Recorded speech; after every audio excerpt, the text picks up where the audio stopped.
Hi, Erica McClain here today. Welcome to my channel if it's your first time. If you're here, you know we're discussing why properties don't sell.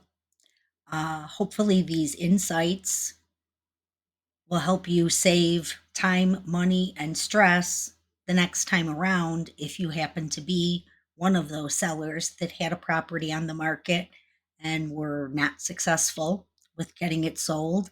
I know it could be very frustrating when that happens. It's frustrating even having your house on the market and people coming through. But everybody always wants to say the reason it didn't sell is the price. Sometimes it is, but not necessarily always.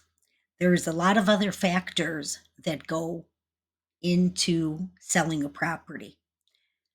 I think the number one reason is poor representation and possibly poor presentation of the property. You have to do some home staging. I'm not talking home staging where you have to go out and buy stuff or rent stuff. Maybe you're selling your grandparents' house and everything is outdated. It's more getting rid of the clutter, cluttered rooms, clutter on the counters. You want to make everything as clear as possible. Get rid of, whatever you don't need. I don't believe in depersonalizing everything like a lot of people say. Take down the family photos and all of that. To me, the having the family photos up, unless it's an obnoxious wall with 100 photos on it, it makes it feel more like a home to the buyer when they're walking in. If you have like an unusual doll collection or Star Wars collection or, something crazy like that, that there's a lot of that stuff, I would pack it up and not have that out because that's how they're going to remember that house.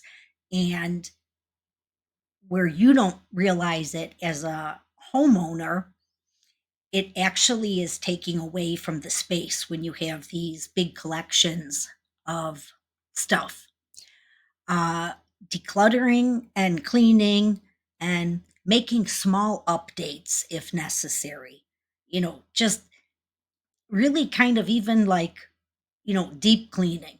Make sure that the front door is clean.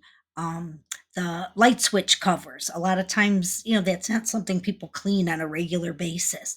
A little magic eraser and it'll look brand new. You don't realize how the switch from the oil or whatever on your finger um, builds up on there. Um, give give it a little bit of time, walk through it, kind of looking at it through the buyer's eyes. A fresh coat of paint is always helpful, but not necessary because sometimes you'll paint it all neutral and the buyer's going to turn around. They have their own ideas. They're going to paint it bright purple. So, unless you have like a dark red wall or some very artistic color, then it might be worth it to do something neutral. Curb appeal improvements, just tidying up outside, it tells the seller that the house was well taken care of.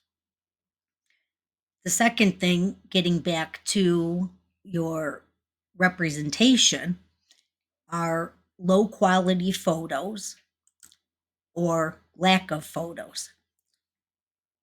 I don't know why so many agents take pictures with their iPhone and they think that they're fine. They look horrible. If your agent can't hire a professional photographer to come out and do your photos, you might want to think twice about hiring that agent. And if that agent asks you to pay anything up front, which some actually are doing, and I can't believe some sellers are agreeing to it.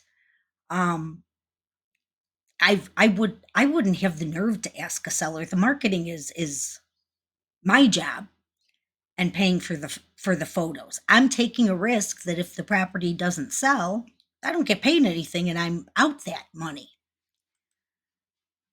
Most buyers start their search online. So high quality photos is very, very important. They're crucial. And we like to always put the photos kind of in line. You know, you start with the outside, then the living room, and kind of go through the house. Well, when the photographer takes multiple photos of the different rooms, you don't want to have them all one after the other like that, because a lot of times people will look at just only the first four photos will pop up. Well, if the first four photos is the front of the house and three photos of the living room, a lot of times they'll bypass it and just lose interest. So, a professional photographer, and even the way those pictures are arranged in the MLS, because that's how it all gets transferred to all of the other websites. Virtual tours, I think we lose potential buyers with these virtual tours. Like I said, they all start looking online first. A virtual tour is never going to be the same as actually walking through the property and getting a feel of the property. So I stopped doing virtual tours a long time ago just because that reason. Another reason for properties not selling is limited market exposure. Some listings don't get enough visibility because they're not marketed effectively. There's certain things that we put into the MLS. It's like a multiple choice field. It's not like we can just put whatever we want. I notice on a lot of properties that didn't sell, a lot of key features that the seller wouldn't realize are missing. And these are a lot of times searchable features that the buyer tells their agent that they want. Like, you know, it has to have a fenced yard or something like that, or the basement has to have exterior access. All of these fields, a lot of times, are missing. I can't tell you how many times the seller, when I talked to them, they were planning on leaving all the appliances, but in the listing, none of them are listed. So it looks like they're selling the house and taking the appliances. That's just whoever input that MLS. I input my own, so I would assume most realtors do. They either overlooked it or they just hurried up and filled out the bare minimum, which causes then you to not get your property sold potentially. A lot of agents, the biggest complaints I hear from sellers is that once they listed with their agent, they never heard any updates, any feedback, anything until it was time to either renew the listing, or the only time they called them was to try and get a price reduction. They weren't updating them on how many views they were getting, any marketing they were doing, um, which to me, I like to keep my sellers overly informed of what's going on. Show them the marketing that I'm doing and what kind of response that we're getting to it. It's important. Then, lastly, now it could be the price. Somebody can tell you, oh, it's the location. Well, if it's the location, there's other homes in that location that have sold. You bought a home in that location, then maybe the price has to be adjusted for the location. If it's the condition of the property, then maybe the price does need to be adjusted. But it's not always the price is the number one reason. I think the representation of the property, lack of marketing, lack of communication, and lack of information in the MLS that are a lot of times key search parameters that a buyer's agent is looking for that buyer. If those are missing, that could be a reason.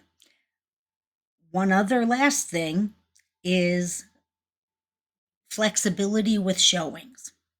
I know it's uncomfortable having people walk through your house. And I always tell my sellers, if it's a last minute showing and you want to say no, by all means, say no. But the more people you could get in, the better the chance you're going to have to sell it. Nobody's going to buy it without actually walking through it. So try and be as flexible as you can with showings. And basically, that kind of wraps it up what I had to say about expired listings today. If you have any questions, please call me. I have a lot of sellers that call me wanting a little more information, wanting me to look at their previous listing and tell them what I feel was wrong with the listing. I would be happy to do that for you. All my information is below, so call me, email me, text me, and I hope to have you subscribe, so you can get some future videos. And I hope that you found this information helpful. So for now, bye, and I hope you watch another video.